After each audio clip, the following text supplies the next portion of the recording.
John Kosmarski. 20,000 Leagues Under the Sea by Jules Verne. Translated by F. P. Walter. Chapter 20. The Coral Realm. The next day, I awoke with my head unusually clear. Much to my surprise, I was in my stateroom. No doubt, my companions had been put back in their cabin without noticing it any more than I had. Like me, they would have no idea what took place during the night, and to unravel this mystery, I could count only on some future happenstance. I then considered leaving my stateroom. Was I free, or still a prisoner? Perfectly free. I opened my door, headed down the gangways, and climbed the central companionway. Hatches that had been closed the day before were now open. I arrived on the platform. Ned Land and Conseil were there waiting for me. I questioned them. They knew nothing. Lost in a heavy sleep of which they had no memory, they were quite startled to be back in their cabin. As for the Nautilus, it seemed as tranquil and mysterious as ever. It was cruising on the surface of the waves at a moderate speed. Nothing seemed to have changed on board. Ned Land observed the sea with his penetrating eyes. It was deserted. The Canadian sighted nothing new on the horizon, neither sail nor shore. A breeze was blowing noisily from the west, and disheveled by the wind, long billows made the submersible roll very noticeably.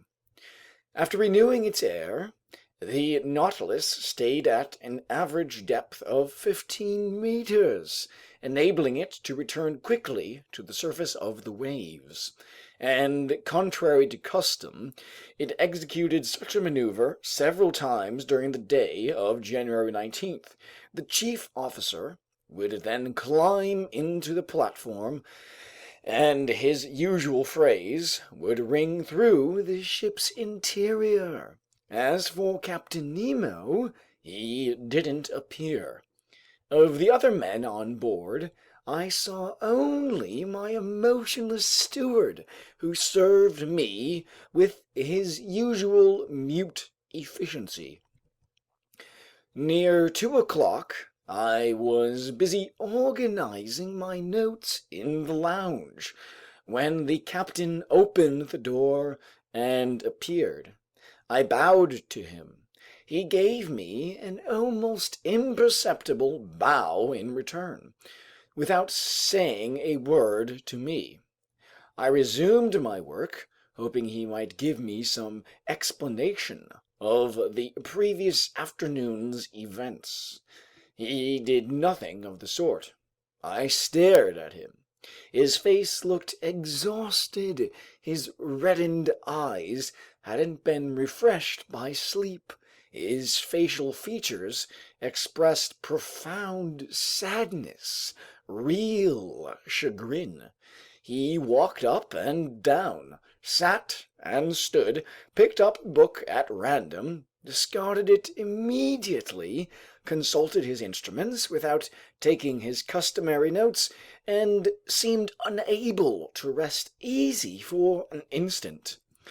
Finally, he came over to me and said, "Are you a physician, Professor Aronnax?" This inquiry was so unexpected that I stared at him a good while without replying. "Are you a physician?" he repeated. "Several of your scientific colleagues took their degrees in medicine, such as Gratiolet, Maucon, Tandon, and others." That's right, I said. I am a doctor. I used to be on call at the hospitals. I was in practice for several years before joining the museum. Excellent, sir.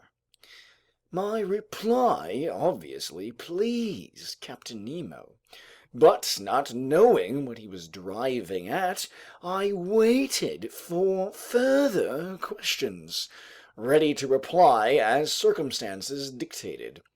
Professor Aronnax, the captain said to me, would you consent to give your medical attentions to one of my men? Someone is sick? Yes. I'm ready to go with you. Come.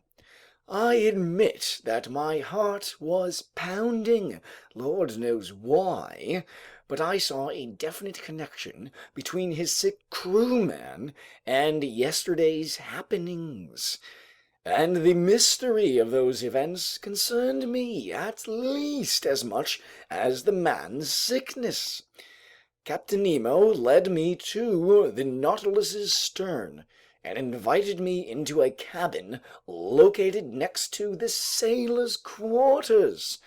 On a bed there lay a man some 40 years old, with strongly molded features, the very image of an Anglo-Saxon. I bent over him. Not only was he sick, he was wounded. Swathed in blood-soaked linen, his head was resting on a folded pillow. I undid the linen bandages, while the wounded man gazed with great staring eyes and let me proceed without making a single complaint. It was a horrible wound. The cranium had been smashed open by some blunt instrument, leaving the naked brains exposed, and the cerebral matter had suffered deep abrasions. Blood clots had formed in this dissolving mass, taking on the color of wine dregs. Both contusion and concussion of the brain had occurred. The sick man's breathing was labored, and muscle spasms quivering in his face. Cerebral inflammation was complete and had brought on a paralysis of movement and sensation. I took the wounded man's pulse. It was intermittent.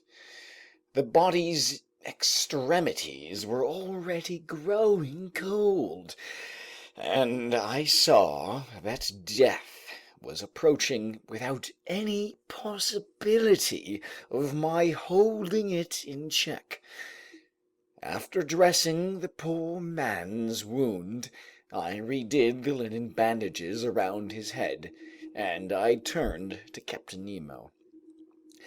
"How did he get this wound?" I asked him. "That's not important," the captain replied evasively. "The Nautilus suffered a collision that cracked one of the engine levers, and it struck this man. My chief officer was standing beside him. This man leapt forward to intercept the blow. A brother lays down his life for his brother, a friend for his friend.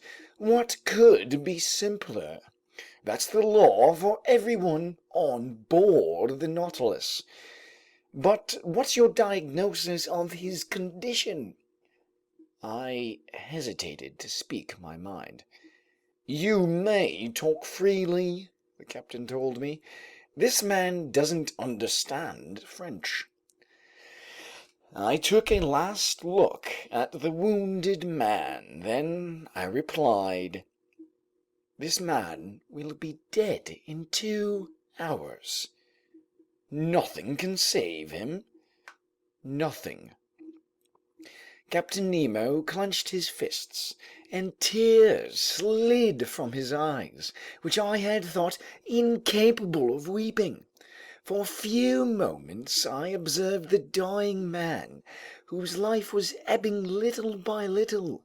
He grew still more pale under the electric light that bathed his deathbed. I looked at his intelligent head, furrowed with premature wrinkles that misfortune, perhaps misery, had etched long before. I was hoping to detect the secret of his life in the last words that might escape from his lips. "You may go, Professor Aronnax," Captain Nemo told me. I left the captain in the dying man's cabin, and I repaired to my stateroom, very moved by this scene.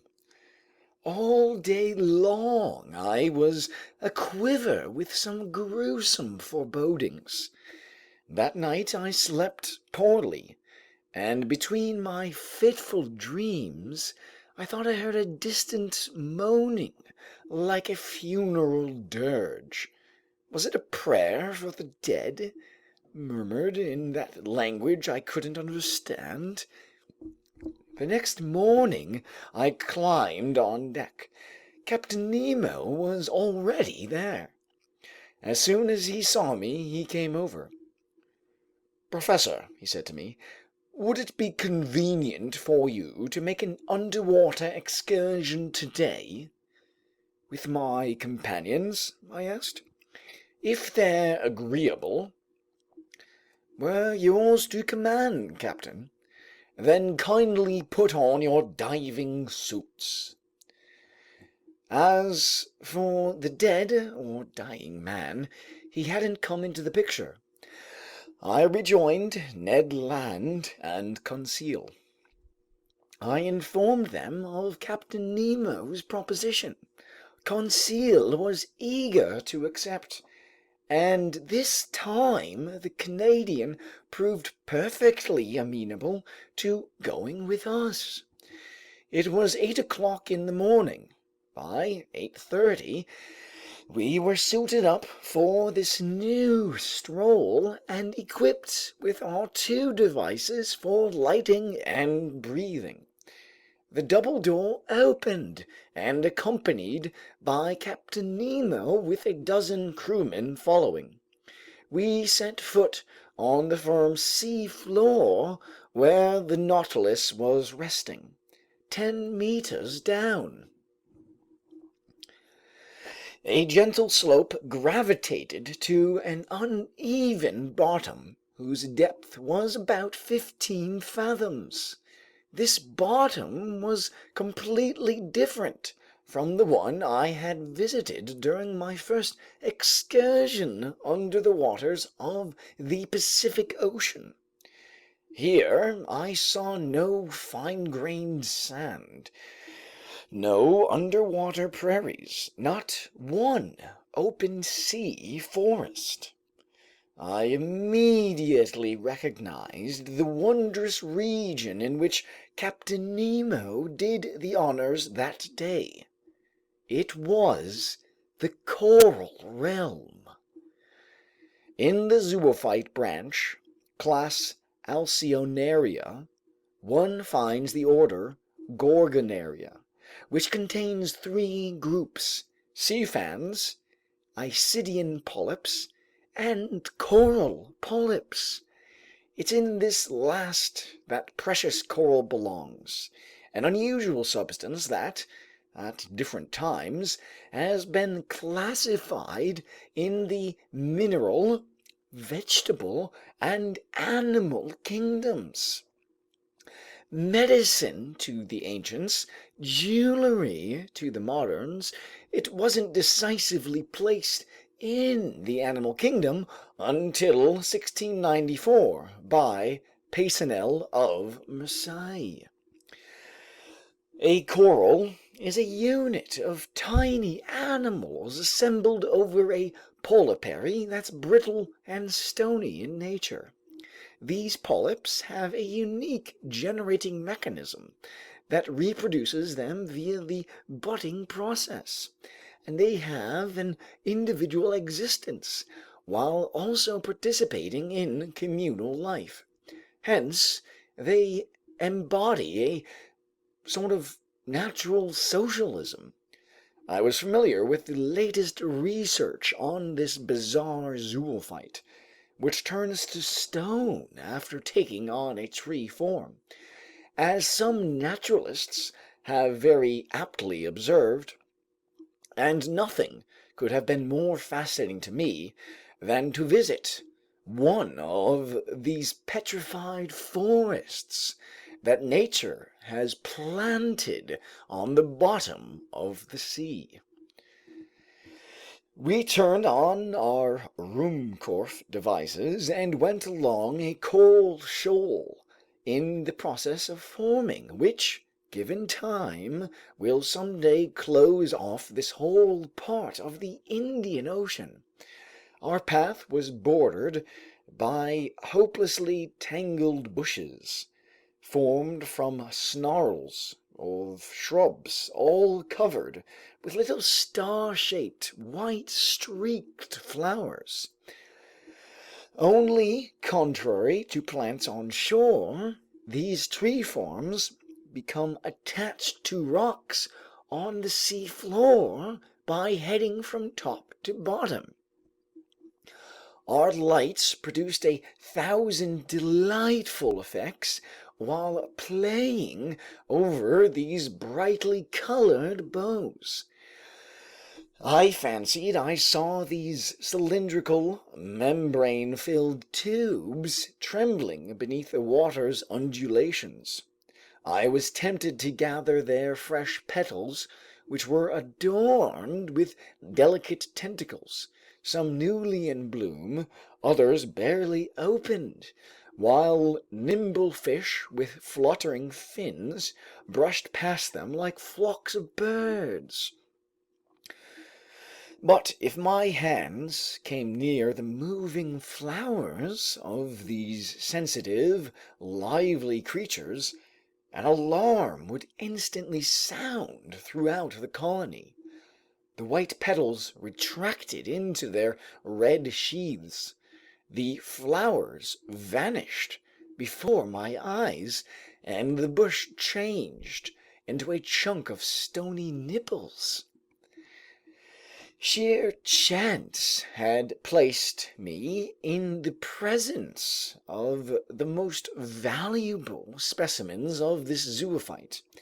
This coral was the equal of those fished up from the Mediterranean off the Barbary coast or the shores of France and Italy. With its bright colors, it lived up to those poetic names of bloodflower and blood foam that the industry confers on its finest exhibits. Coral sells for as much as 500 francs per kilogram, and in this locality the liquid strata hid enough to make the fortunes of a whole host of coral fishermen. This valuable substance often merges with other polyparies, forming compact, hopelessly tangled units known as macchiota, and I noted some wonderful pink samples of this coral. But as the bushes shrank, the tree forms magnified. Actual petrified thickets and long alcoves from some fantastic school of architecture kept opening up before our steps. Captain Nemo entered beneath a dark gallery whose gentle slope took us to a depth of 100 meters. The light from our glass coils produced magical effects at times, lingering on the wrinkled roughness of some natural arch or some overhang suspended like a chandelier, with our lamps flecked with fiery sparks. Amid these shrubs of precious coral, I observed other polyps no less unusual, melita coral, rainbow coral, and jointed outgrowths.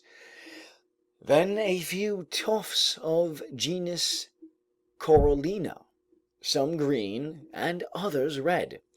Actually a type of seaweed encrusted with limestone salts, which, after long disputes, naturalists have finally placed in the vegetable kingdom. But as one intellectual has remarked, here perhaps is the actual point where life rises humbly out of slumbering stone, but without breaking away from its crude starting point. Finally, after 2 hours of walking, we reached a depth of about 300 meters. In other words, the lowermost limit at which coral can begin to form. But here it was no longer some isolated bush or a modest grove of low timber. It was an immense forest, huge mineral vegetation, enormous petrified trees, linked by garlands of elegant hydras from the genus Plumularia. Those tropical creepers of the sea, all decked out in shades and gleams.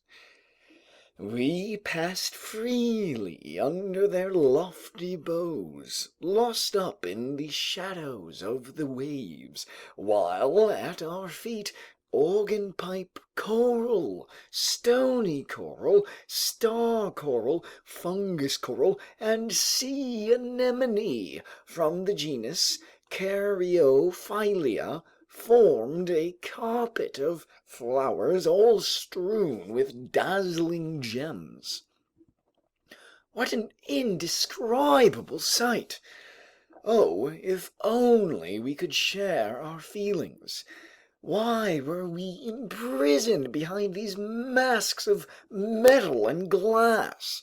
Why were we forbidden to talk with each other? At least let us lead the lives of the fish that populate this liquid element, or, better yet, the lives of amphibians, which can spend long hours either at sea or on shore, traveling through their double domain as their whims dictate. Meanwhile, Captain Nemo had called a halt. My companions and I stopped walking and turned around. I saw the crewmen form a semicircle around their leader. Looking with greater care, I observed that 4 of them were carrying on their shoulders an object that was oblong in shape. At this locality, we stood in the center of a huge clearing, surrounded by the tall tree forms of this underwater forest. Our lamps cast a sort of brilliant twilight over the area, making inordinately long shadows of the sea floor. Past the boundaries of the clearing, the darkness deepened again, relieved only by little sparkles given off by the sharp crests of coral. Ned Land and Conseil stood next to me. We stared, and it dawned on me that I was about to witness a strange scene. Observing the sea floor, I saw that it swelled at certain points from low bulges that were encrusted with limestone deposits and arranged with a symmetry that betrayed the hand of man.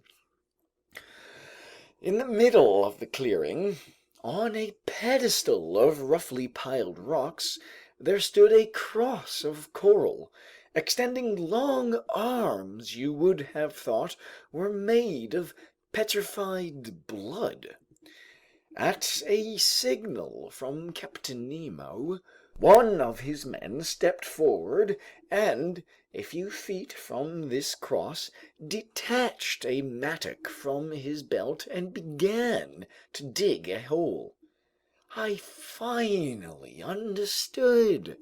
This clearing was a cemetery, this hole a grave, that oblong object the body of the man who must have died during the night. Captain Nemo and his men had come to bury their companion in this communal resting place on the inaccessible ocean floor. No! My mind was reeling as never before. Never had ideas of such impact raced through my brain. I didn't want to see what my eyes saw. Meanwhile, the grave digging went slowly. Fish fled here and there as their retreat was disturbed.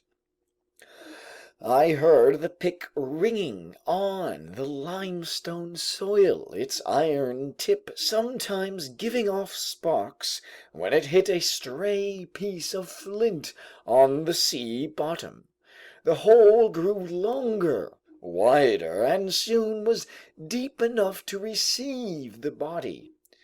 Then the pallbearers approached. Wrapped in white fabric, made from filaments of the fan mussel, the body was lowered into its watery grave. Captain Nemo, arms crossed over his chest, knelt in a posture of prayer, as did all the friends of him who had loved them. My two companions and I bowed reverently. The grave was then covered over with the rubble dug from the seafloor, and it formed a low mound. When this was done, Captain Nemo and his men stood up. Then they all approached the grave, sank again on bended knee, and extended their hands in a sign of final farewell. Then the funeral party went back up the path to the Nautilus, returning beneath the arches of the forest, through the thickets, along the coral bushes, going steadily higher. Finally, the ship's rays appeared. Their luminous trail guided us to the Nautilus. By 1 o'clock we had returned. After changing clothes, I climbed onto the platform, and in the grip of dreadfully obsessive thoughts, I sat next to the beacon. Captain Nemo rejoined me. I stood up and said to him, "So, as I predicted, the man died during the night?" Yes, Professor Aronnax. Captain Nemo replied. "And now he rests beside his companions in that coral cemetery?" "Yes, forgotten by the world, but not by us. We dig the graves and entrust the polyps with sealing away our dead for eternity." And with a sudden gesture, the captain hid his face in his clenched fists, vainly trying to hold back a sob. Then he added, "There lies our peaceful cemetery, hundreds of feet beneath the surface of the waves." "At least, captain, your dead can sleep serenely there, out of the reach of sharks."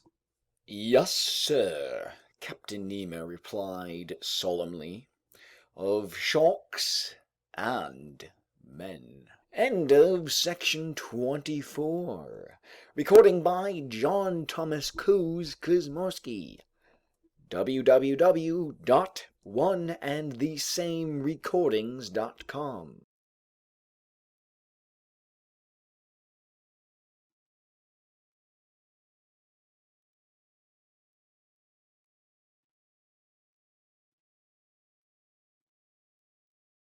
Kuzmorsky.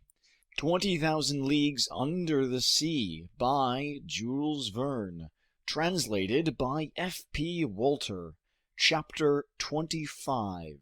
Second part, Chapter 1, The Indian Ocean. Now we begin the second part of this voyage under the seas.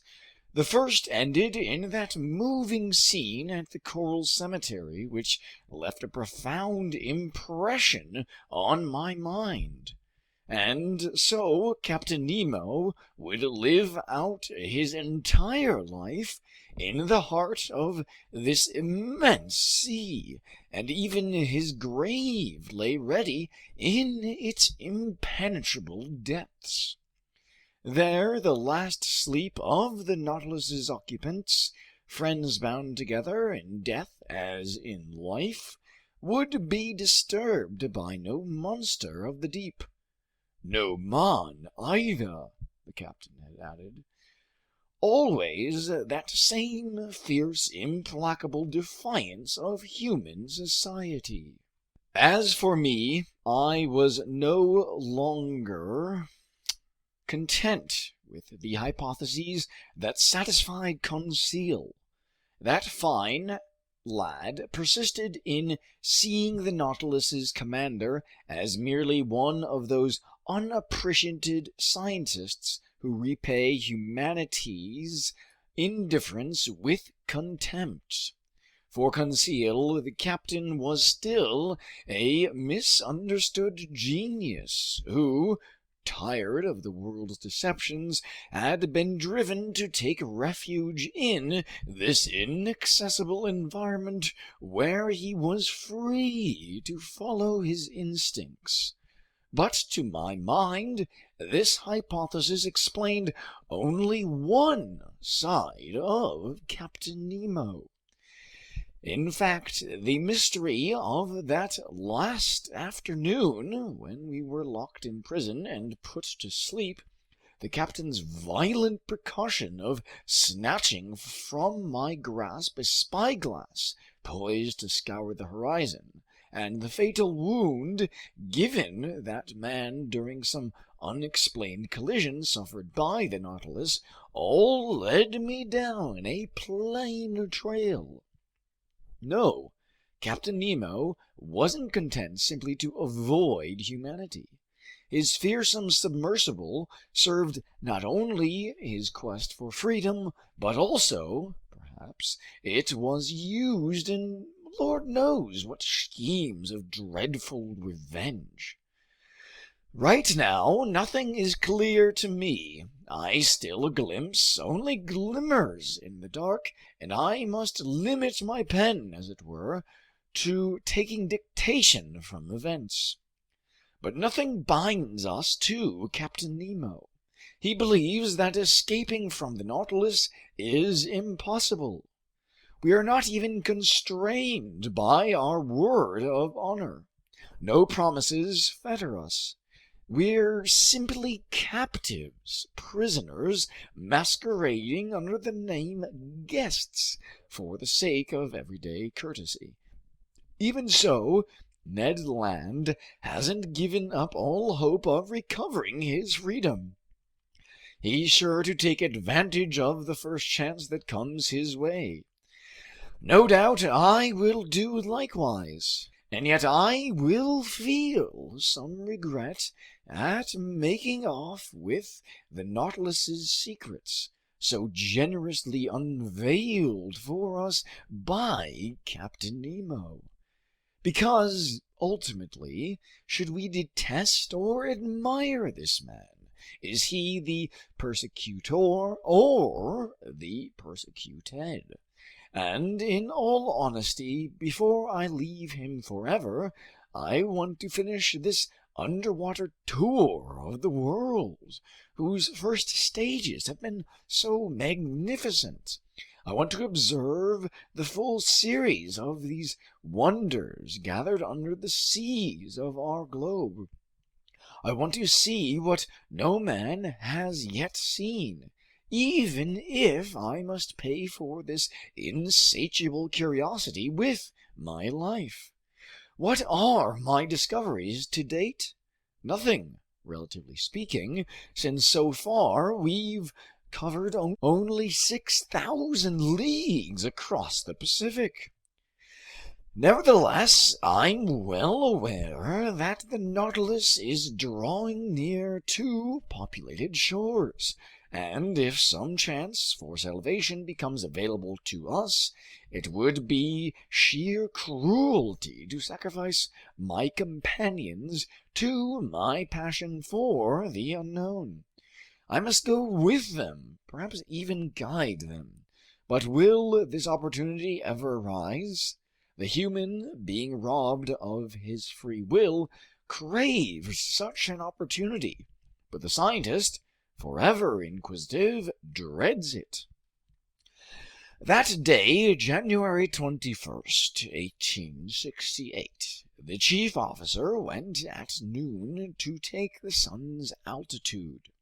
I climbed onto the platform, lit a cigar, and watched him at work. It seemed obvious to me that this man didn't understand French, because I made several remarks in a loud voice that were bound to provoke him to some involuntary show of interest had he understood them. But he remained mute and emotionless.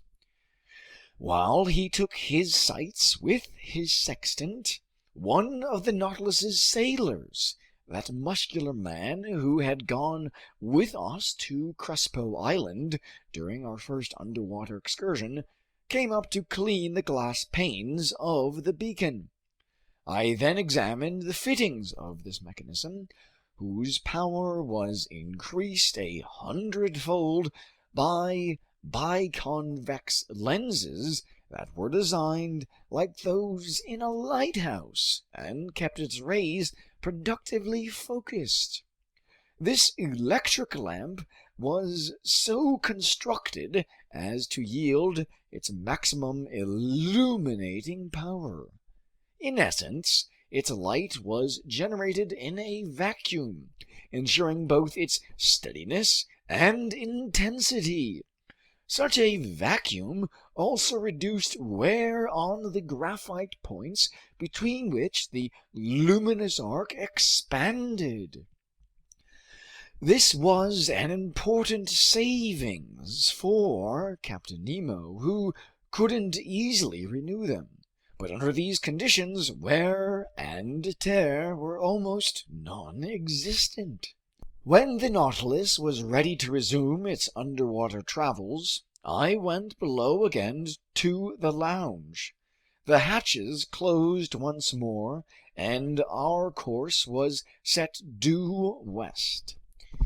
We then plowed the waves of the Indian Ocean, vast liquid plains with an area of 550 million hectares, whose waters are so transparent it makes you dizzy to lean over their surface. There, the Nautilus generally drifted at a depth between 100 and 200 meters. It behaved in this way for some days. To anyone without my grand passion for the sea, these hours would surely have seemed long and monotonous, but my daily strolls on the platform, where I was revived by the life-giving ocean air, the sights in the rich waters beyond the lounge windows, the books to be read in the library, and the composition of my memoirs took up all my time and left me without a moment of weariness or boredom. All in all, we enjoyed a highly satisfactory state of health. The diet on board agreed with us perfectly, and for my part, I could easily have gone without those changes of pace that Ned Land, in a spirit of protest, kept taxing his ingenuity to supply us. What's more, in this constant temperature, we didn't even have to worry about catching colds. Besides, the ship had a good stock of the Madrepore dendrophilia, known in Provence by the name sea fennel, and a poultice made from the dissolved flesh of its polyps will furnish an excellent cough medicine. For some days we saw a large number of aquatic birds with webbed feet, known as gulls or sea mews. Some were skillfully slain, and when cooked in a certain fashion, they make a very acceptable platter of water game. Among the great wind riders, carried over long distances from every shore and resting on the waves from their exhausting flights, I spotted some magnificent albatross, birds belonging to the Longipens, long-winged family, whose discordant calls sound like the braying of an ass. The Totipalms, fully webbed family, was represented by swift-gait frigate birds, nimbly catching fish at the surface, and by numerous tropic birds of the genus Phaeton, among others the red-tailed tropic bird, the size of a pigeon, its white plumage shaded with pink tints that contrasted with its dark-hued wings. The Nautilus's nets hauled up several types of sea turtle from the hawksbill genus with arching backs, whose scales are highly prized. Diving easily, these reptiles can remain a good while underwater by closing the fleshy valves located at the external openings of their nasal passages. When they were captured, some hawksbills were still asleep inside their carapaces, a refuge from other marine animals. The flesh of these turtles was nothing memorable, but their eggs made an excellent feast. As for fish, they always filled us with wonderment when, staring through the open panels, we would unveil the secrets of their aquatic lives. I noted several species I hadn't previously been able to observe. I'll mention chiefly some trunkfish unique to the Red Sea, the Sea of the East Indies, and that part of the ocean washing the coasts of the equinoctial America. Like turtles, armadillos, sea urchins, and crustaceans, these fish are protected by armor plate that's neither chalky nor stony, but actual bone. Sometimes this armor takes the shape of a solid triangle, sometimes that of a solid quadrangle. Among the triangular type, I noticed some half a decimeter long, with brown tails, yellow fins, and wholesome, exquisitely tasty flesh. I even recommended that they be acclimatized to fresh water, a change, incidentally, that a number of saltwater fish can make with ease. I'll also mention some quadrangular trunkfish topped by 4 large protuberances along the back.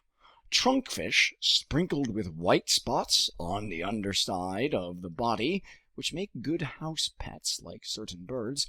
Boxfish armed with stings formed by extensions of their bony crusts, and whose odd grunting has earned them the nickname sea pigs.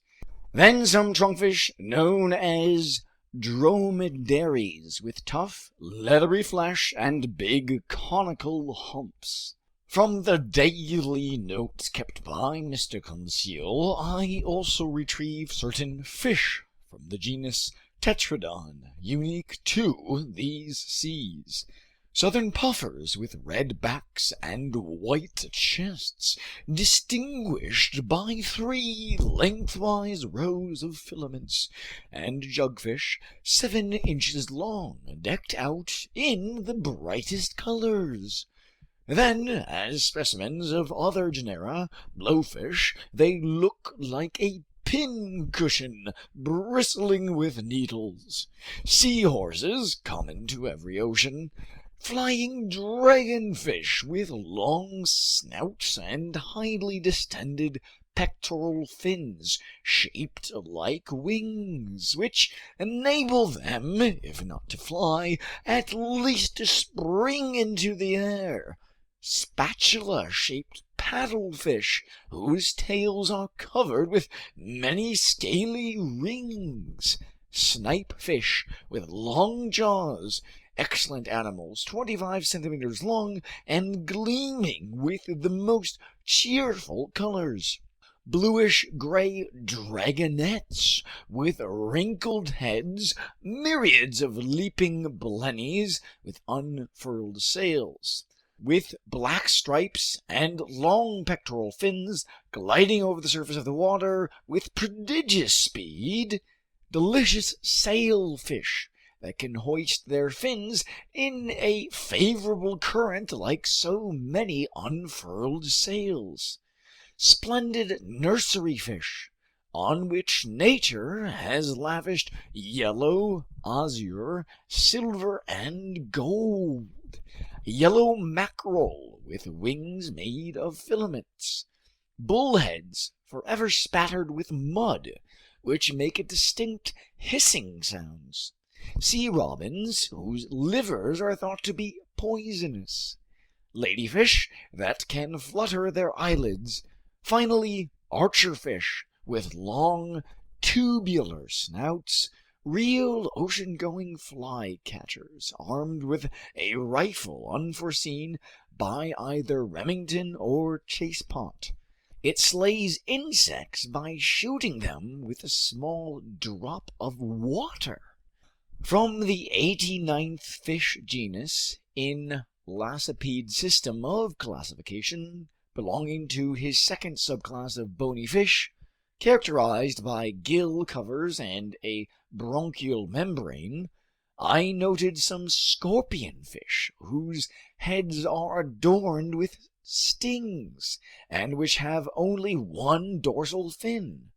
These animals are covered with small scales or have none at all, depending on the subgenus to which they belong.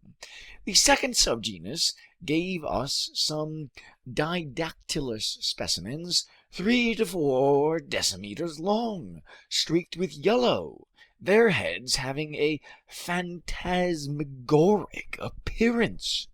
As for the first subgenus, it furnished several specimens of that bizarre fish aptly nicknamed toadfish, whose big head is sometimes gouged with deep cavities, sometimes swollen with protuberances, bristling with stings, and strewn with nodules. It sports hideously irregular horns. Its body and its tail are adorned with callosities. Its stings can inflict dangerous injuries. It's repulsive and horrible. From January 21st to the 23rd, the Nautilus traveled at the rate of 250 leagues in 24 hours. Hence, 540 miles at 22 miles per hour. If during our trip we were able to identify these different varieties of fish, it's because they were attracted by our electric light and tried to follow alongside. but most of them were outdistanced by our speed and soon fell behind. Temporarily, however, a few managed to keep pace in the Nautilus's waters. On the morning of the 24th, in latitude 12 degrees 5 minutes south and longitude 94 degrees 33 minutes, we raised Keeling Island, a madreporic upheaving planted with magnificent coconut trees, which had been visited by Mr. Darwin and Captain Fitzroy. The Nautilus cruised along a short distance off the shore of this desert island. Our dragnets brought up many specimens of polyps and echinoderms, plus some unusual shells from the branch mollusca. Captain Nemo's treasures were enhanced by some valuable exhibits from the Delphinula snail species, to which I joined some pointed star coral, a sort of parasitic polypary that often attaches itself to sea shells. Soon Keeling Island disappeared below the horizon, and our course was set to the northwest, toward the tip of the Indian Peninsula. Civilization, Ned Land told me that day. Much better than those Papuan Islands where we ran into more savages than venison. On this Indian shore, Professor, there are roads and railways, English, French, and Hindu villages. We wouldn't go 5 miles without bumping into a fellow countryman. Come on now, isn't it time for our sudden departure from Captain Nemo? No, no, Ned, I replied in a very firm tone. Let's ride it out, as you seafaring fellows say. The Nautilus is approaching populated areas. It's going back toward Europe. Let it take us there. After we arrive in home waters, we can do as we see fit. Besides, I don't imagine Captain Nemo will let us go hunting on the coasts of Malabar or Coromandel as he did in the forests of New Guinea. Well, sir, can't we manage without his permission? I didn't answer the Canadian. I wanted no arguments. Deep down, I was determined to fully exploit the good fortune that had put me on board the Nautilus. After leaving Keeling Island, our pace got generally slower. It also got more unpredictable, often taking us to great depths. Several times we used our slanting fins, which internal levers could set at an oblique angle to our waterline. Thus we went as deep as 2 or 3 kilometers down, but without ever verifying the lowest depths of the sea near India, which soundings of 13,000 meters have been unable to reach. As for the temperature in these lower strata, the thermometer always and invariably indicated 4 degrees centigrade. I merely observed that in the upper layers the water was always colder over shallows than in the open sea. On January 25th, the ocean being completely deserted, the Nautilus spent the day on the surface, churning the waves with its powerful propeller and making them spurt to great heights. Under these conditions, who wouldn't have mistaken it for a gigantic cetacean? I spent 3/4 of the day on the platform. I stared at the sea, nothing on the horizon except near 4 o'clock in the afternoon, a long steamer to the west running on our opposite tack. Its masting was visible for an instant, but it couldn't have seen the Nautilus because we were lying too low in the water. I imagine that steamboat belonged to the Peninsular and Oriental Line, which provides service from the island of Ceylon to Sydney, also calling at King George Sound and Melbourne. At 5 o'clock in the afternoon, just before that brief twilight that links day with night in tropical zones, Conseil and I marveled at an unusual sight.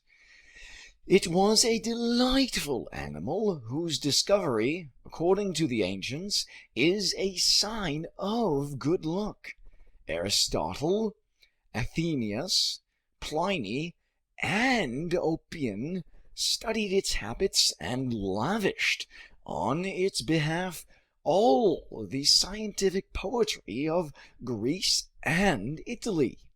They called it Nautilus and Pompilius, but modern science has not endorsed these designations, and this mollusk is now known by the name Argonaut. Anyone consulting Conseil would soon learn from the gallant lad that the branch Mollusca is divided into 5 classes, that the first class features the cephalopoda, whose members are sometimes naked, sometimes covered with a shell, which consists of 2 families, the Dibranchiata and the Tetrabranchiata, which are distinguished by their number of gills. That the family Dibranchiata includes 3 genera, the argonaut, the squid, and the cuttlefish, and that the family Tetrabranchiata contains only 1 genus, the nautilus. After this catalogue, if some recalcitrant listener confuses the argonaut, which is acetabulliferous, in other words, a bearer of suction tubes, with the nautilus, which is tentaculiferous, a bearer of tentacles, it will be simply unforgivable.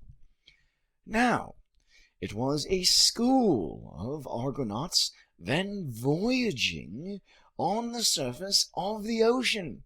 We could count several hundred of them.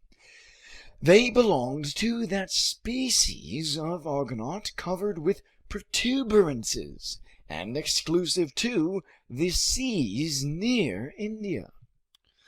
These graceful mollusks were swimming backward by means of their locomotive tubes, sucking water into these tubes and then expelling it.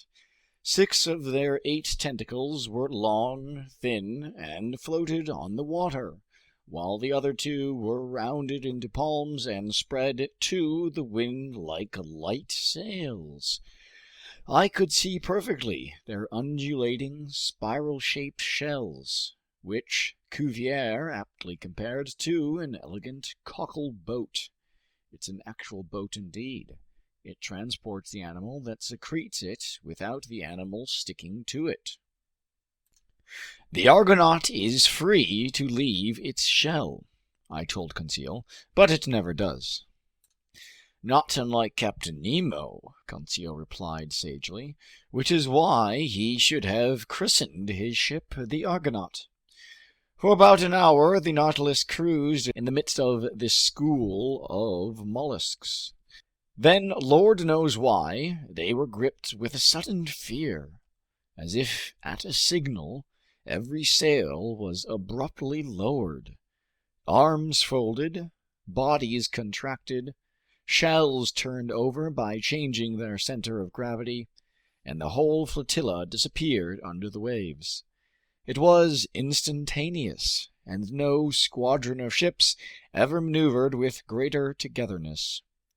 Just then night fell suddenly, and the waves barely surged in the breeze, spreading placidly around the Nautilus's side plates. The next day, January 26th, we cut the equator on the 82nd meridian, and we re-entered the northern hemisphere. During that day, a fearsome school of sharks provided us with an escort. Dreadful animals that teem in these seas and make them extremely dangerous. There were Port Jackson sharks with a brown back, a whitish belly, and 11 rows of teeth. Big-eyed sharks with necks marked by a large black spot encircled in white and resembling an eye. And Isabella sharks, whose rounded snouts were strewn with dark speckles. Often these powerful animals rushed at the lounge window with a violence less than comforting. By this point Ned Land had lost all self-control.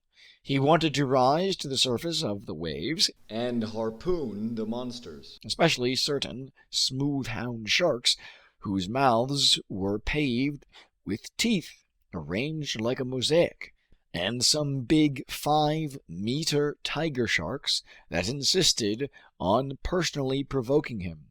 But the Nautilus soon picked up speed and easily left astern the fastest of the man-eaters.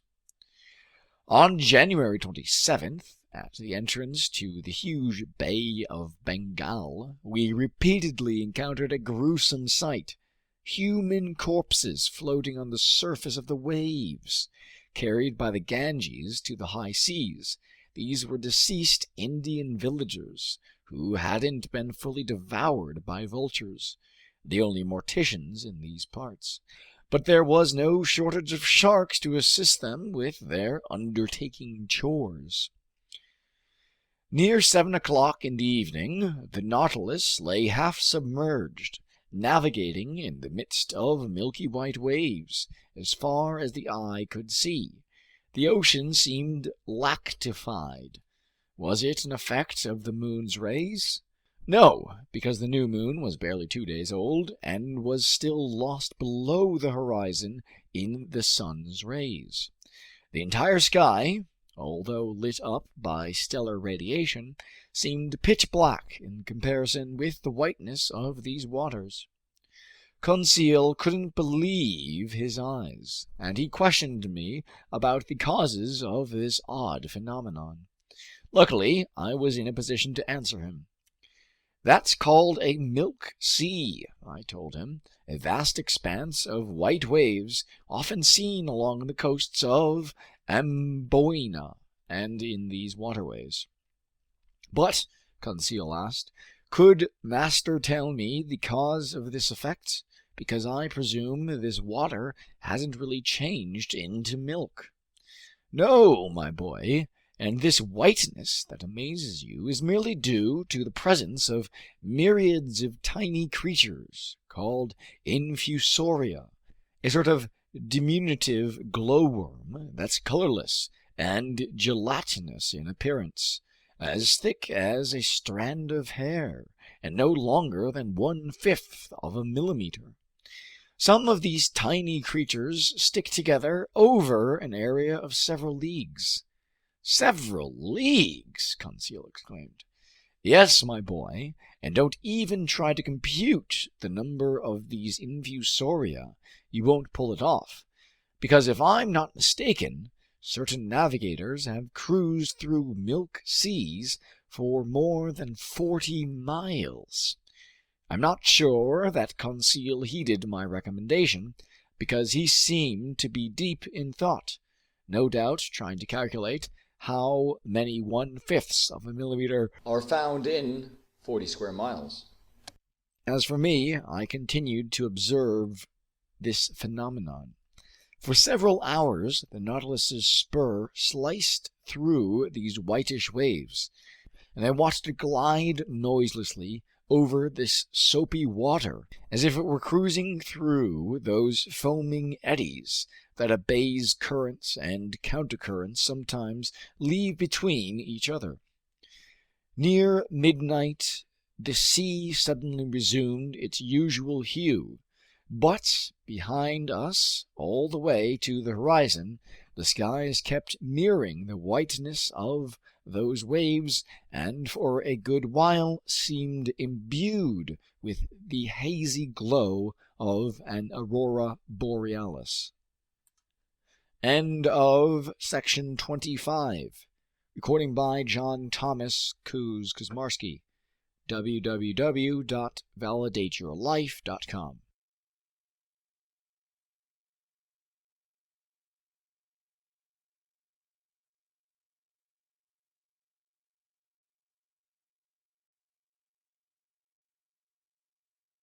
"20,000 Leagues Under the Sea" by Jules Verne.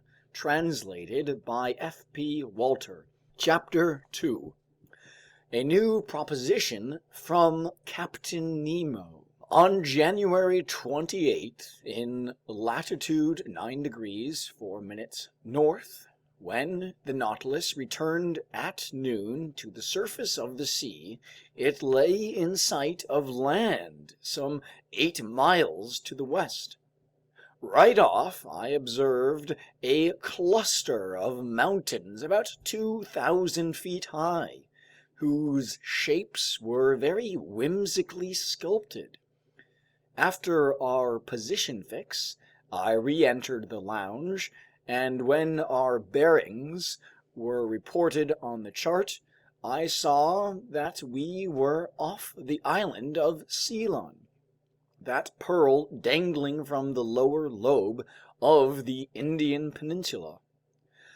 I went looking in the library for a book about this island, one of the most fertile in the world.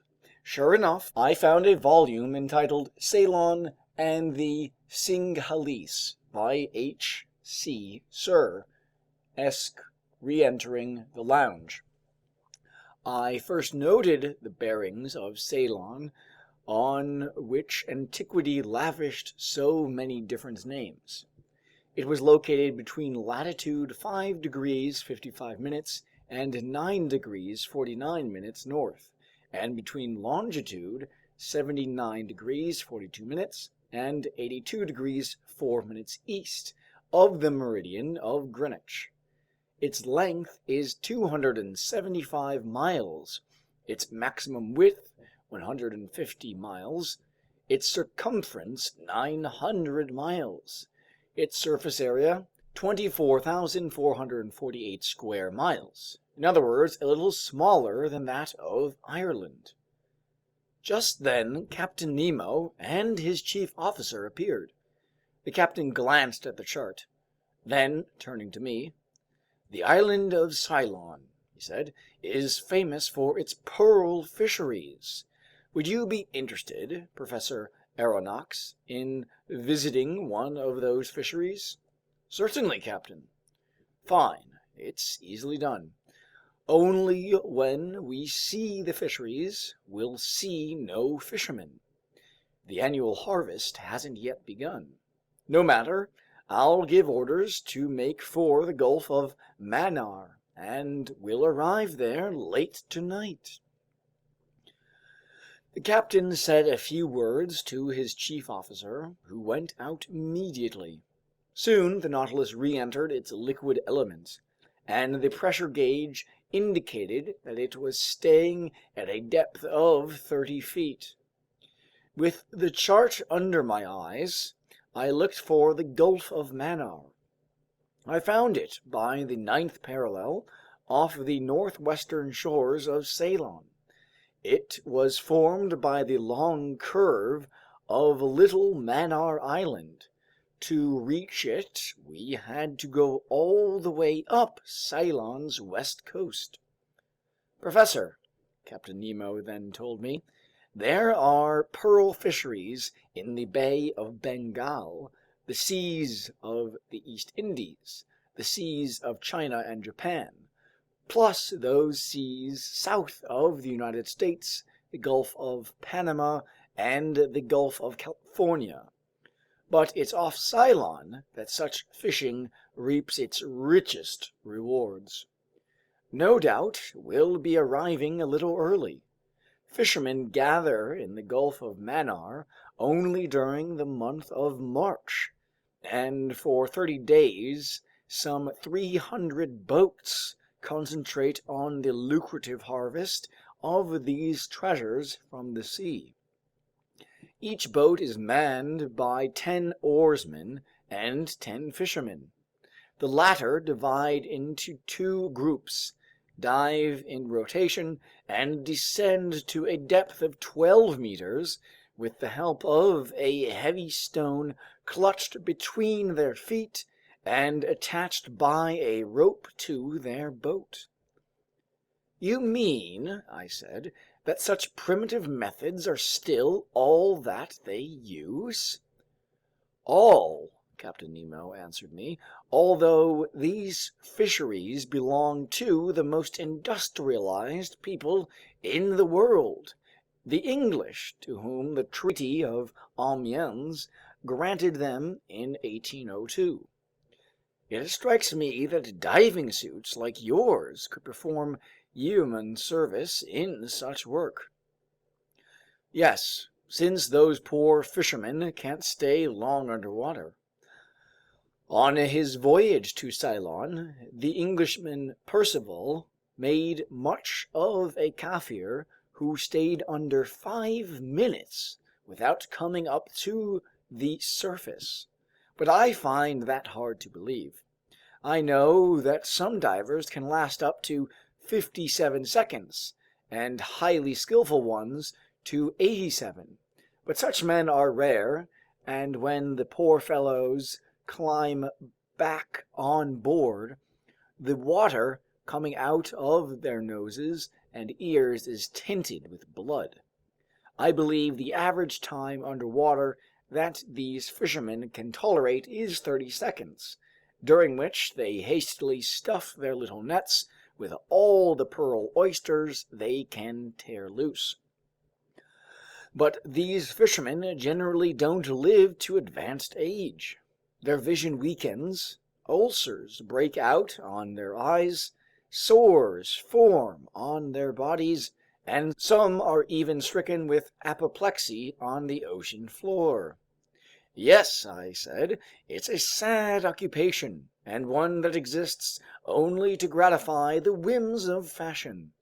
But tell me, Captain, how many oysters can a boat fish up in a work-day? About 40,000 to 50,000. It's even said that in 1814, when the English government went fishing on its own behalf, its divers worked just 20 days and brought up 76 million oysters.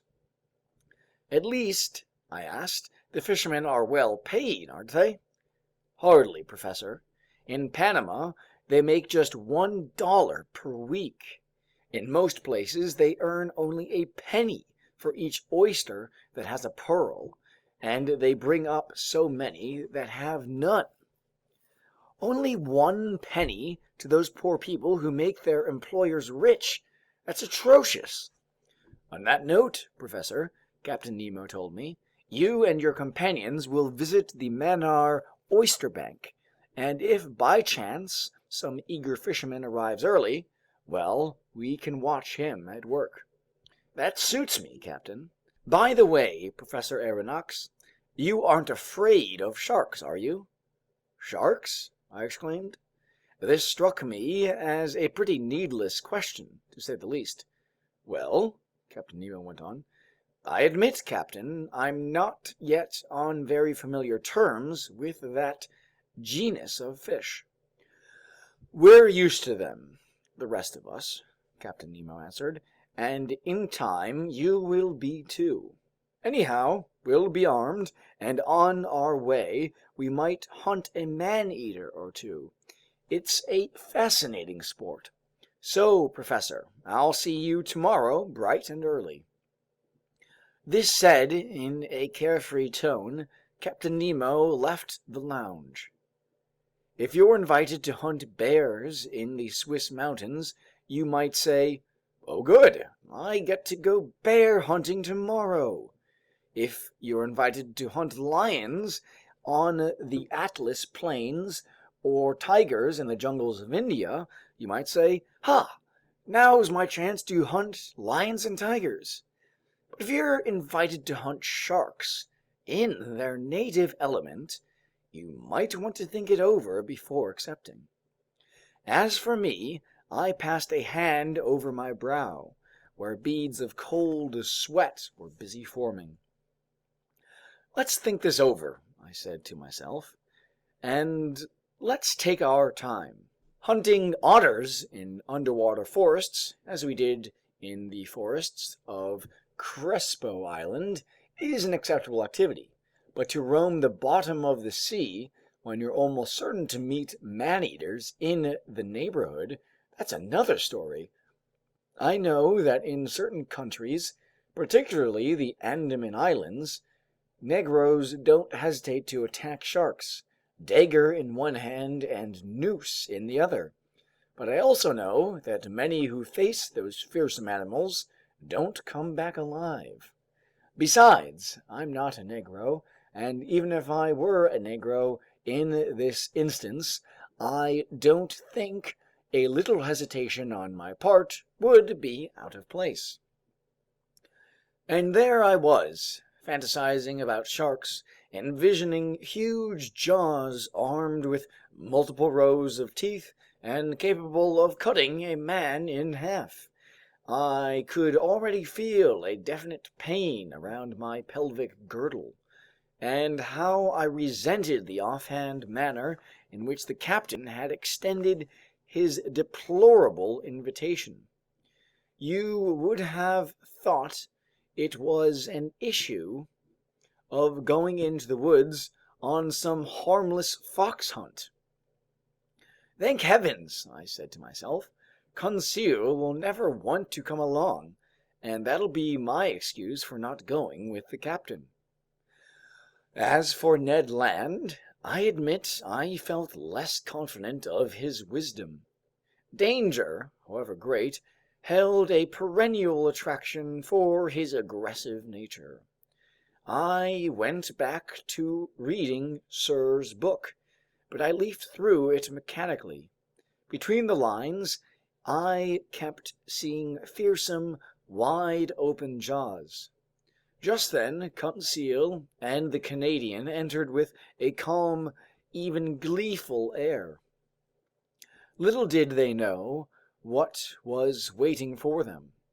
"Ye gods, sir," Ned Land told me, "your Captain Nemo, the devil take him, has just made us a very pleasant proposition." "Oh?" I said. "You know about—" "With all due respect to master," Conseil replied, "the Nautilus's commander has invited us, together with master, for a visit tomorrow to Ceylon's magnificent pearl fisheries. He did so in the most cordial terms and conducted himself like a true gentleman." "He didn't tell you anything else?" "Nothing, sir," the Canadian replied. "He said you'd already discussed this little stroll." "Indeed," I said. "But didn't he give you any details on—" "Not a one, Mr. Naturalist. You will be going with us, right?" "Me? Why, yes, certainly, of course." "I can see that you like the idea, Mr. Land." "Yes, it will be a really unusual experience." "And possibly dangerous," I added in an insinuating tone. "Dangerous?" Ned Land replied. "A simple trip to an oyster bank?" Assuredly, Captain Nemo hadn't seen fit to plant the idea of sharks in the minds of my companions. For my part, I stared at them with anxious eyes, as if they were already missing a limb or two. Should I alert them? Yes, surely, but I hardly knew how to go about it. "Would master," Conseil said to me, "give us some background on pearl fishing?" "On the fishing itself?" I asked. "Or on the occupational hazards that—" "On the fishing," the Canadian replied. "Before we tackle the terrain, it helps to be familiar with it." "All right, sit down, my friends, and I'll teach you everything I myself have just been taught by the Englishman H.C. Sir." Ned and Conseil took seats on a couch, and right off the Canadian said to me, "Sir, just what is a pearl exactly?" "My gallant Ned," I replied, "for poets a pearl is a tear from the sea. For Orientals, it's a drop of solidified dew. For the ladies, it's a jewel they can wear on their fingers, necks, and ears that's oblong in shape, glassy in luster, and formed from mother of pearl. For chemists, it's a mixture of calcium phosphate and calcium carbonate with a little gelatin protein. And finally, for naturalists, it's a simple festering secretion from the organ that produces mother of pearl in certain bivalves." "Branch mollusca," Conseil said. "Class Acephala. Order Testacea." "Correct, my scholarly Conseil. Now then, those Testacea capable of producing pearls include rainbow abalone, turbo snails, giant clams, and saltwater scallops. Briefly, all those that secrete mother of pearl, in other words, that blue, azure, violet, or white substance lining the insides of their valves." "Are mussels included too?" the Canadian asked.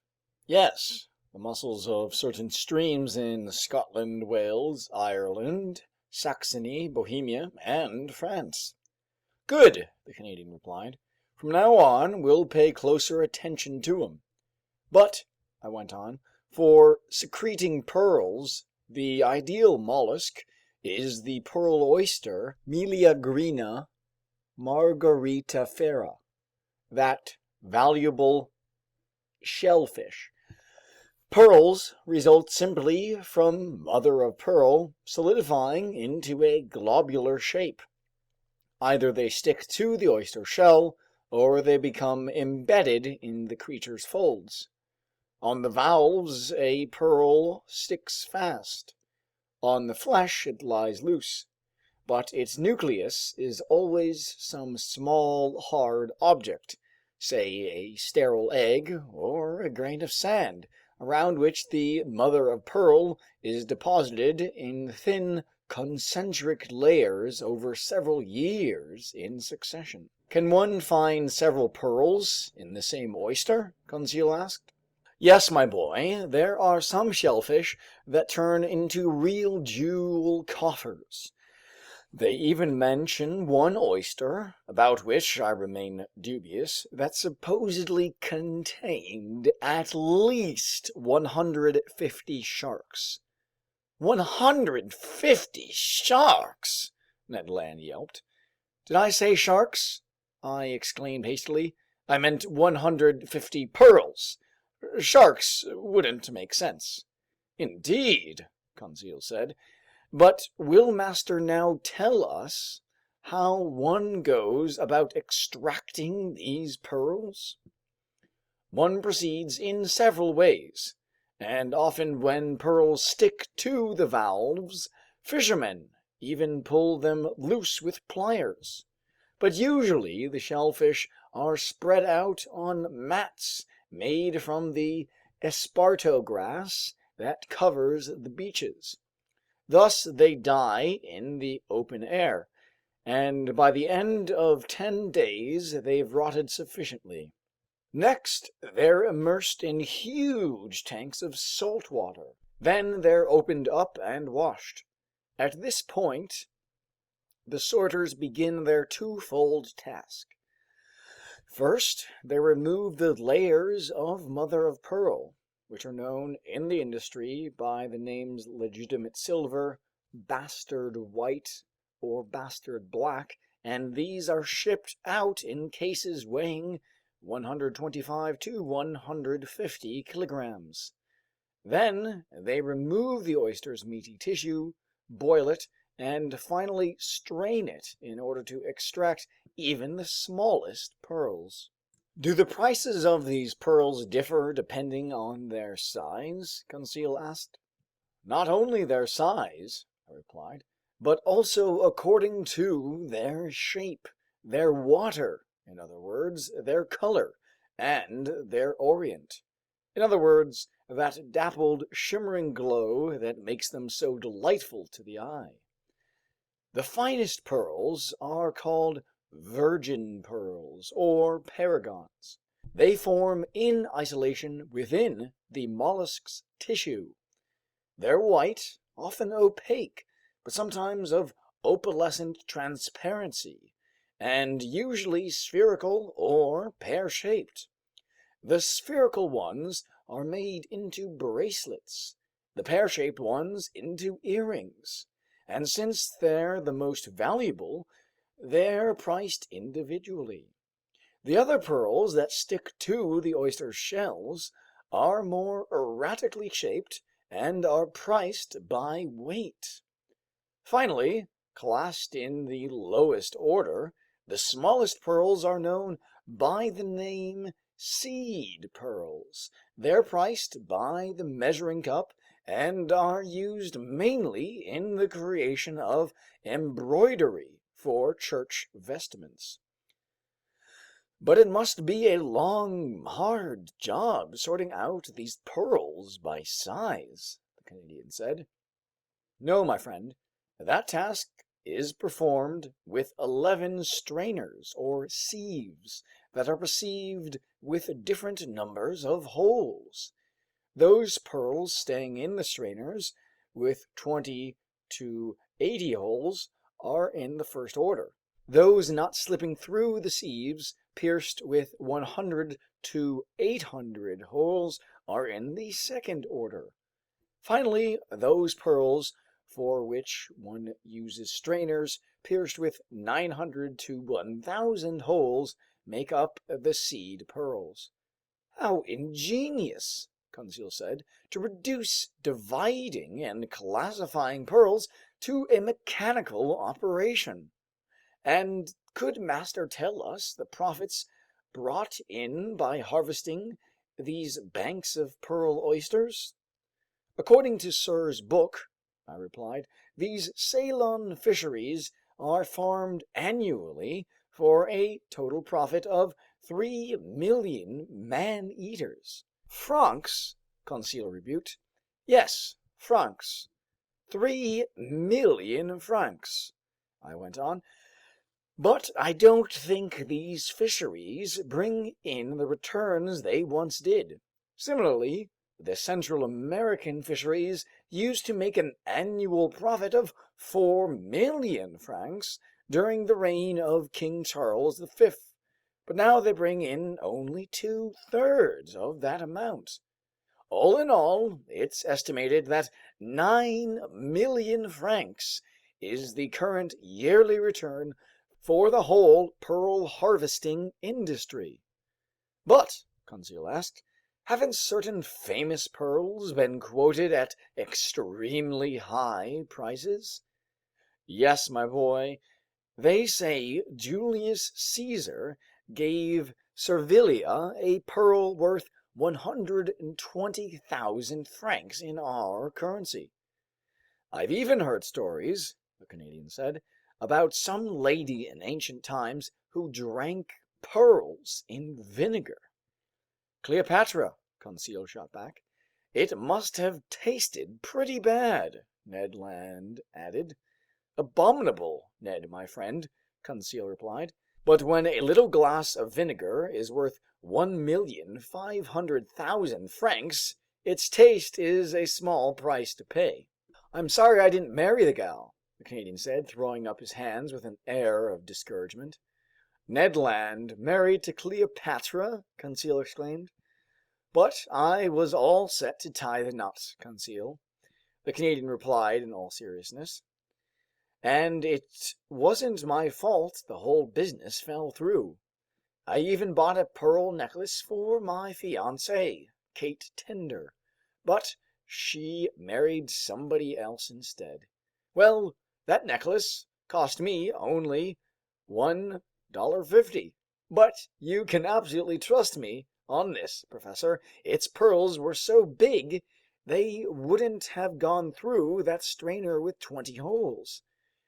My gallant Ned, I replied, laughing, those were artificial pearls, ordinary glass beads whose insides were coated with essence of Orient. Wow, the Canadian replied. That essence of Orient must sell for quite a large sum. As little as zero. It comes from the scales of a European carp. It's nothing more than a silver substance that collects in the water and is preserved in ammonia. It's worthless. Maybe that's why Kate Tender married somebody else, replied Mr. Land philosophically. But, I said, getting back to the pearls of great value, I don't think any sovereign ever possessed one superior to the pearl owned by Captain Nemo. This one, Conseil said, pointing to a magnificent jewel in its glass case. Exactly. And I'm certainly not far off when I estimate its value at 2 million, francs, Conseil said quickly. Yes, I said, 2 million francs. And no doubt all it cost our captain was the effort to pick it up. Ha! Ned Land exclaimed. During our stroll tomorrow, who says we won't run into one just like it? Bah! Conseil put in. And why not? What good would a pearl worth millions do us here on the Nautilus? Here, no, Ned Land said, but elsewhere.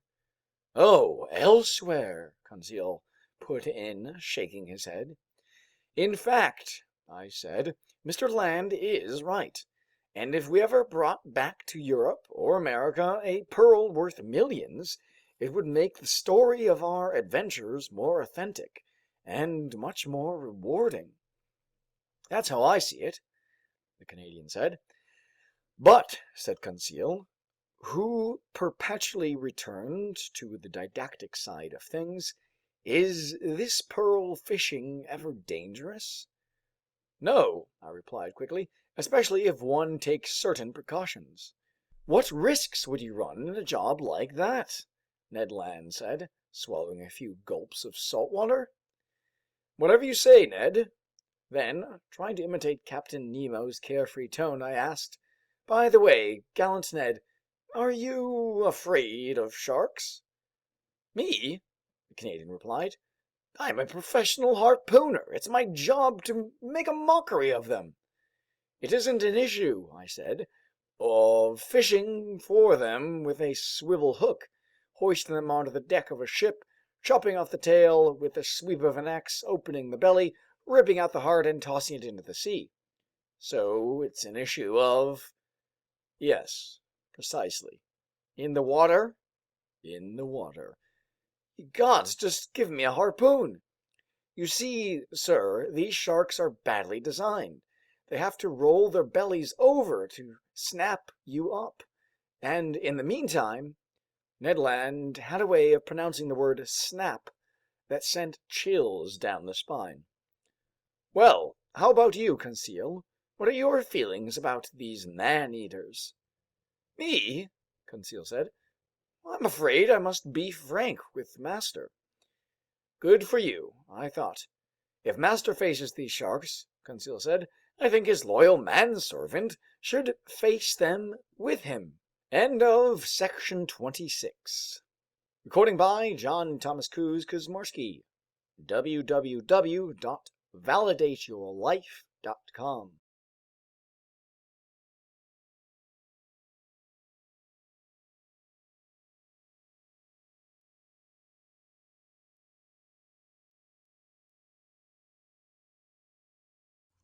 "20,000 Leagues Under the Sea" by Jules Verne.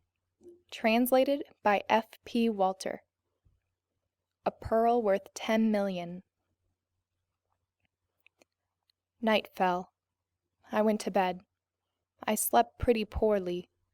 Man-eaters played a major role in my dreams, and I found it more or less appropriate that the French word for shark, requin, has its linguistic roots in the word requiem.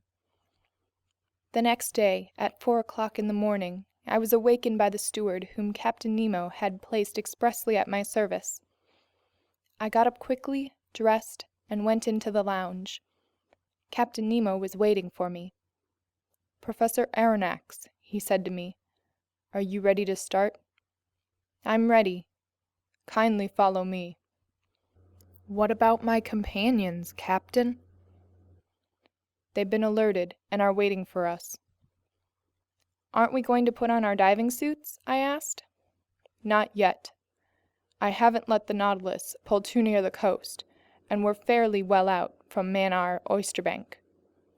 But I have the skiff ready, and it will take us to the exact spot where we'll disembark, which will save us a pretty long trek. It's carrying our diving equipment, and we'll suit up just before we begin our water exploring." Captain Nemo took me to the central companionway, whose steps led to the platform. Ned and Conseil were there, enraptured with our pleasure trip getting under way. Oars in position, 5 of the Nautilus's sailors were waiting for us aboard the skiff, which was moored alongside. The night was still dark. Layers of clouds cloaked the sky and left only a few stars in view. My eyes flew to the side where the land lay, but I only saw the blurred line covering 3/4 of the horizon from southwest to northwest. Going up Ceylon's west coast during the night, the Nautilus lay west of the bay, or rather the gulf formed by the mainland and Mannar Island. Under these dark waters there stretched a bank of shellfish, an inexhaustible field of pearls, more than 20 miles long. Captain Nemo, Conseil, Ned Land, and I found seats in the stern of the skiff. The longboat's coxswain took the tiller, his 4 companions leaned into their oars, and the moorings were cast off, and we pulled clear.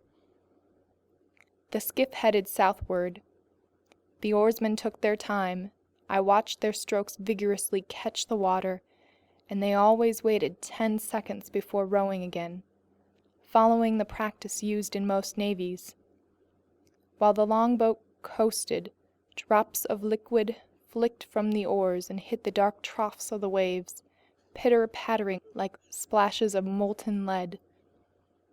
Coming from well out, the mild swell made the skiff roll gently, and a few cresting billows lapped at its bow.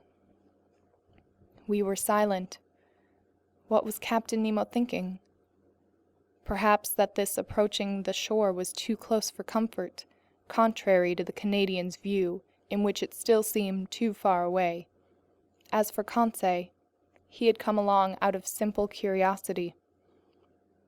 Near 5:30, the first glimmers of the light on the horizon defined the upper lines of the coast with greater distinctness.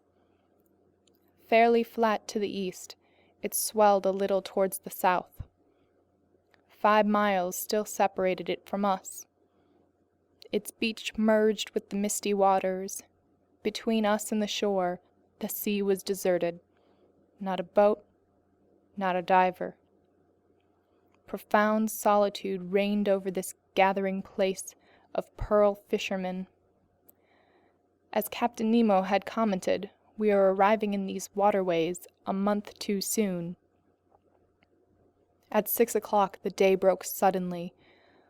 with that speed unique to tropical regions, which experience no real dawn or dusk. The sun's rays pierced the cloud curtain gathered on the easterly horizon, and the radiant orb rose swiftly. I could clearly see the shore, which featured a few sparse trees here and there. The skiff advanced towards Manar Island, which curved to the south. Captain Nemo stood up from his thwart and studied the sea. At his signal, the anchor was lowered, but its chain barely ran because the bottom lay no more than a meter down, and this locality was one of the shallowest spots near the bank of the shellfish. Instantly the skiff wheeled around under the ebb tide's outbound thrust. "We're here, Professor Aronnax," Captain Nemo said. "You observe this confined bay? A month from now, in this very place, the numerous fishing boats of the harvesters will gather, and these are the waters their divers will ransack so daringly. This bay is felicitously laid out for their type of fishing. It's sheltered from the strongest winds, and the sea is never very turbulent here. Highly favorable conditions for diving work. Now, let's put on our underwater suits, and we'll begin our stroll." I didn't reply, and while staring at these suspicious waves, I began to put on my heavy aquatic clothes, helped by the longboat's sailors. Captain Nemo and my two companions were suited up as well. None of the Nautilus's men were to go with us on this new excursion. Soon we were imprisoned to our necks in India-rubber clothing, and straps fastened the air devices to our backs. As for the Ruhmkorff device, it didn't seem to be in the picture. Before inserting my head into its copper capsule, I commented on this to the captain. "Our lighting equipment would be useless to us," the captain answered me. "We won't be going very deep, and the sun's rays will be sufficient to light our way. Besides, it's unwise to carry electric lanterns under these waves. Their brightness might unexpectedly attract certain dangerous occupants of these waterways." As Captain Nemo pronounced these words, I turned to Conseil and Ned Land, but my two friends had already encased their craniums in their metal headgear, and they could neither hear nor reply. I had one question left to address Captain Nemo. "What about our weapons?" I asked him. "Our rifles." "Rifles? What for? Don't your mountaineers attack bears dagger in hand? And isn't steel surer than lead? Here's a sturdy blade. Slip it under your belt and let's be off." I stared at my companions. They were armed in the same fashion, and Ned Land was also brandishing an enormous harpoon that he'd stowed in the skiff before leaving the Nautilus. Then, following the captain's example, I let myself be crowned with my heavy copper spear, and our air tanks immediately went into action. An instant later, the longboat's sailors helped us overboard, one after the other, and we set foot on the level sand in 1.5 meters of water. Captain Nemo gave us his hand signal. We followed him down a gentle slope and disappeared under the waves. There the obsessive fears in my brain left me. I became surprisingly calm again. The ease with which I could move increased my confidence, and the many strange sights captivated my imagination. The sun was already sending sufficient light under these waves. The tiniest objects remained visible. After 10 minutes of walking, we were in 5 meters of water, and the terrain had become almost flat. Like a convoy of snipe over a marsh, there rose underfoot schools of unusual fish from the genus Monopterus, whose members have no fin but their tail. I recognized the Havanese eel, a genuine 8 centimeter serpent, with a bluish-gray belly, which, without the gold lines over its flanks, could easily be confused with the conger eel. From the butterfish genus, whose oval bodies are very flat, I observed several adorned in bright colors, but sporting a dorsal fin like a sickle, edible fish that, when dried and marinated, make an excellent dish, known by the name carawade. Then some sea poachers, fish belonging to the genus Asphidophorides, whose bodies are covered with scaly armor divided into 8 lengthwise sections.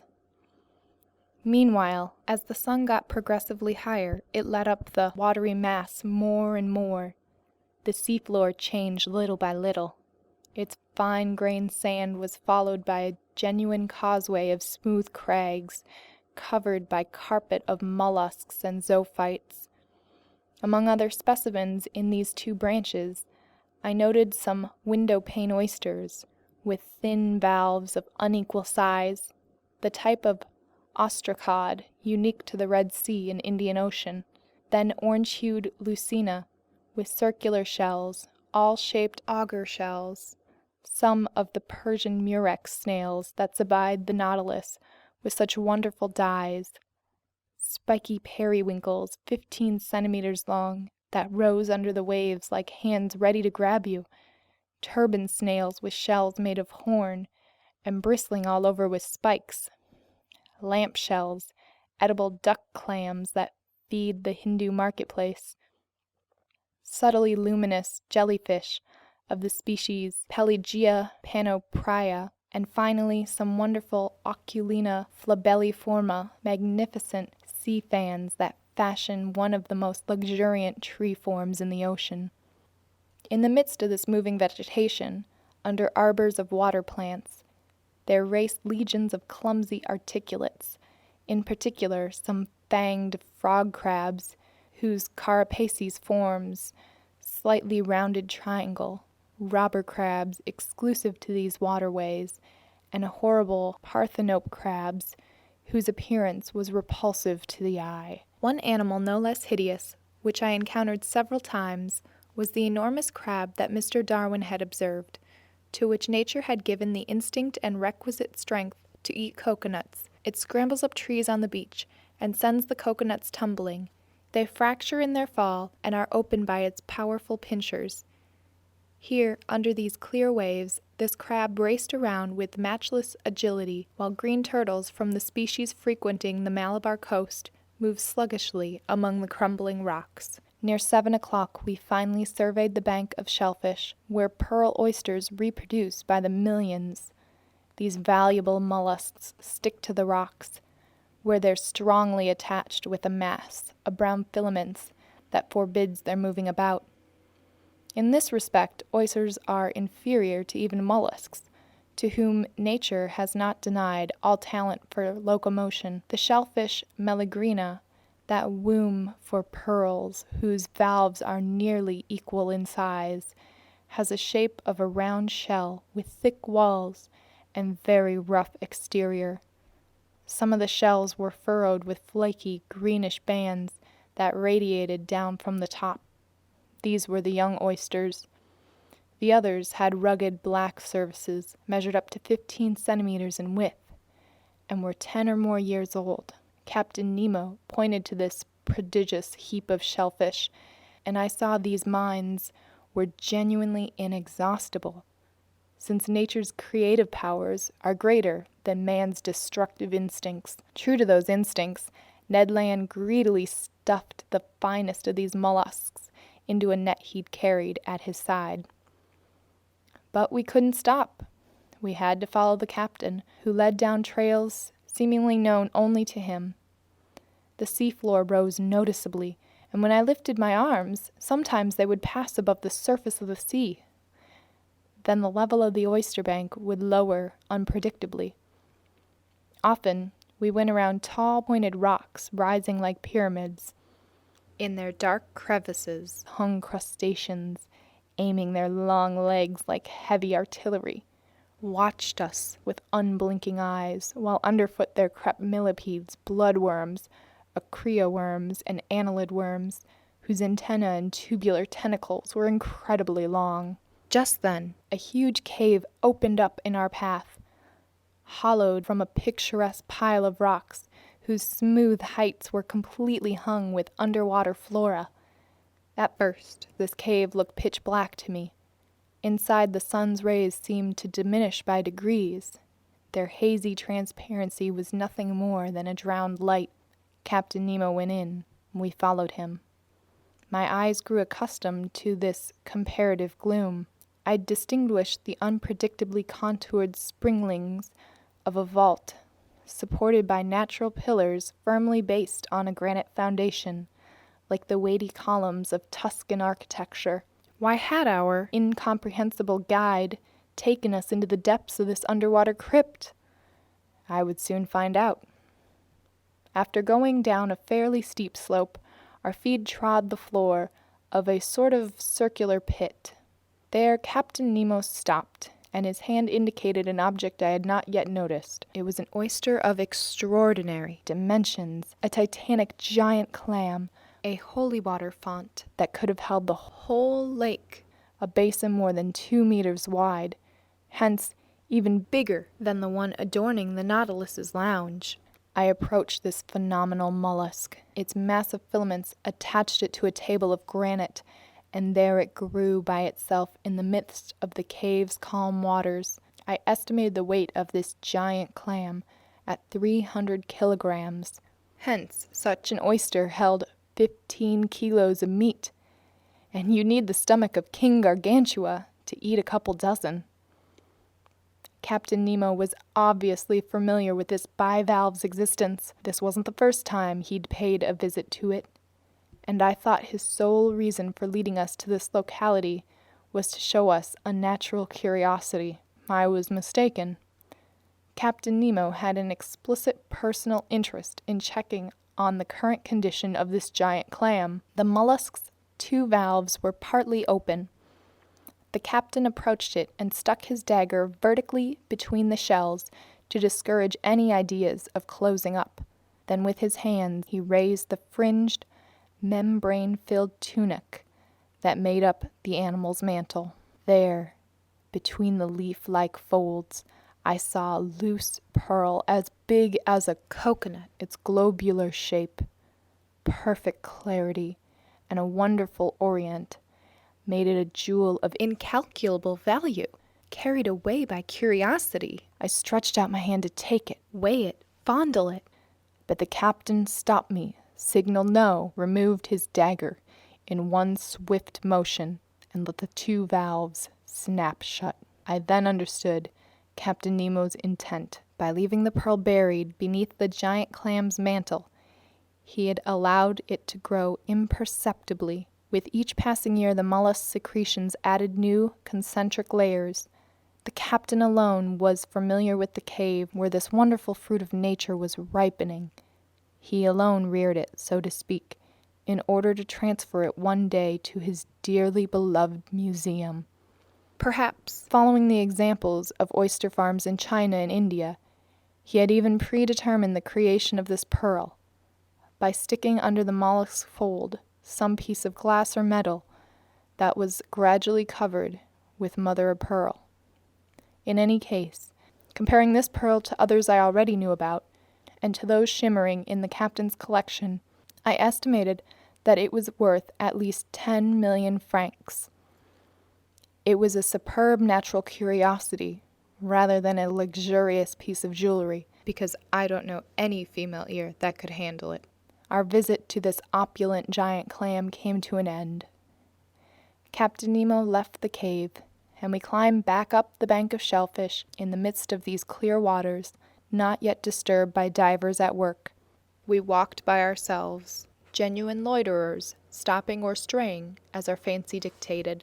For my part, I was no longer worried about those dangers my imagination had so ridiculously exaggerated. The shallows drew noticeably closer to the surface of the sea, and soon, walking in only a meter of water, my head passed well above the level of the ocean. Conseil rejoined me, and gluing his huge copper capsule to mine, his eyes gave me a friendly greeting. But this lofty plateau measured only a few fathoms, and soon we re-entered our element. I think I've now earned the right to dub it that. 10 minutes later, Captain Nemo stopped suddenly. I thought he'd called a halt so we could turn and start back. No. With a gesture, he ordered us to crouch beside him at the foot of a wide crevice. His hand motioned towards a spot with a liquid mass, and I looked carefully. 5 meters away, a shadow appeared, and dropped to the sea floor. The alarming idea of sharks crossed my mind, but I was mistaken, and once again we didn't have to deal with the monsters of the deep. It was a man, a living man, a black Indian fisherman, a poor devil, who no doubt had come to gather what he could before harvest time. I saw the bottom of his dinghy, moored a few feet above his head. He would dive and go back up in quick succession, cut in the shape of a sugar loaf, which he gripped between his feet, while a rope connected to his boat served to lower him more quickly to the ocean floor. This was the extent of his equipment. Arriving on the sea floor at a depth of 5 meters, he fell to his knees and stuffed his sack with shellfish, gathered at random.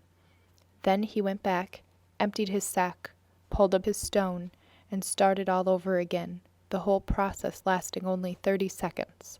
This diver didn't see us. A shadow cast by our crag hid us from his view. And besides, how could this poor Indian ever have guessed that human beings, creatures like himself, were near him under the waves, eavesdropping on his movements, not missing a single detail of his fishing? So he went up and down several times. He gathered only about 10 shellfish per dive, because he had to tear them from the banks where each clung with its tough mass of filaments. And how many of these oysters, for which he risked his life, would have no pearl in them? I observed him with great care. His movements were systematically executed, and for half an hour no danger seemed to threaten him. So I'd gotten used to the sight of his fascinating fishing when all at once, just as the Indian was kneeling on the sea floor, I saw him make a frightened gesture, stand, gather himself, and spring back to the surface of the waves. I understood his fear. A gigantic shadow appeared above the poor diver. It was a shark of huge size, moving in diagonally, eyes ablaze, jaws wide open.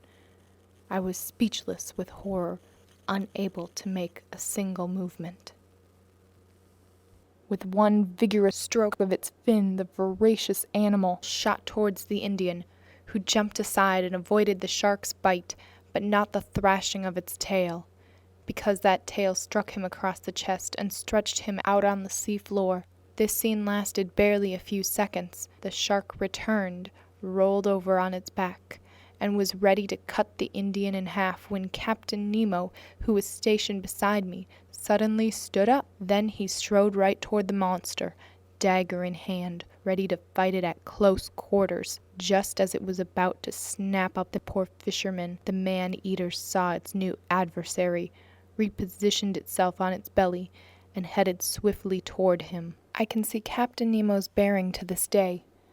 Bracing himself, he waited for the fearsome man-eater with a wonderful composure, and when the latter rushed at him, the captain leaped aside with prodigious quickness, avoided a collision, and sank his dagger into its belly. But that wasn't the end of the story.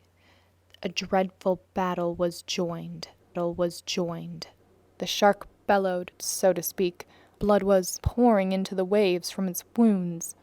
The sea was dyed red, and through its opaque liquid I could see nothing else, until the moment when, through the rift of clouds, I saw the daring captain clinging to one of the animal's fins, fighting the monster at close quarters, belaboring his enemy's belly with the stabs of the dagger, yet unable to deliver the deciding thrust in the other world, a direct hit to the heart. In its struggles, the man-eater churned the watery mass so furiously its eddies threatened to knock me over. I wanted to run to the captain's rescue, but I was transfixed with horror, unable to move. I stared wild-eyed.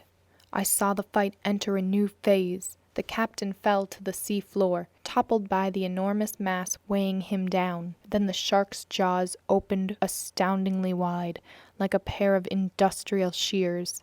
And that would have been the finish of Captain Nemo, had not Ned Land, quick as thought, rushed forward with his harpoon and driven its dreadful point into the shark's underside. The waves were saturated with masses of blood. The waters shook with its movements of the man-eater, which thrashed about with indescribable fury. Ned Land hadn't missed his target. This was the monster's death rattle. Pierced to the heart, it was struggling with dreadful spasms whose aftershocks knocked Conseil off his feet. Meanwhile, Ned Land pulled the captain clear. Uninjured, the latter stood up, went right to the Indian, quickly cut the rope binding the man to his stone, and took the fellow in his arms, and with a vigorous kick of the heel, rose to the surface of the sea. The three of us followed him, and a few moments later, miraculously safe, we reached the fisherman's longboat. Captain Nemo's first concern was to revive this unfortunate man. I wasn't sure he would succeed. I hoped so, since the poor devil hadn't been under very long. But that stroke from the shark's tail could have been his death blow. Fortunately, after vigorously massaging by Conseil and the captain, I saw the nearly drowned man regain consciousness. Little by little, he opened his eyes. How startled he must have felt, how frightened even, at seeing 4 huge copper craniums leaning over him. And above all, what must he have thought when Captain Nemo pulled a bag of pearls from his pocket of his diving suit and placed them in the fisherman's hands? This magnificent benefaction from the man of the waters to the poor Indian from Ceylon was accepted by the latter with trembling hands. His bewildered eyes indicated that he didn't know to what superhuman creatures he owed both his life and his fortune. At the captain's signal, we returned to the bank of the shellfish, and retracing our steps, we walked for half an hour until we encountered the anchor connecting the seafloor with the Nautilus's skiff. Back on board, the sailors helped divest us of our heavy copper carapaces. Captain Nemo's first words were spoken to the Canadian. "Thank you, Mr. Land," he told him. "Tit for tat, Captain," Ned Land replied. "I owed it to you." The ghost of a smile glided across the captain's lips, and that was all. "To the Nautilus," he said. The longboat flew over the waves. A few minutes later we encountered the shark's corpse again, floating. From the black markings on the tips of its fins, I recognized the dreadful Squalus melanopterus from the seas of the East Indies, a variety of the species of the sharks proper. It was more than 25 feet long. Its enormous mouth occupied a third of its body. It was an adult, as could be seen from the 6 rows of teeth forming an isosceles triangle in its upper jaw.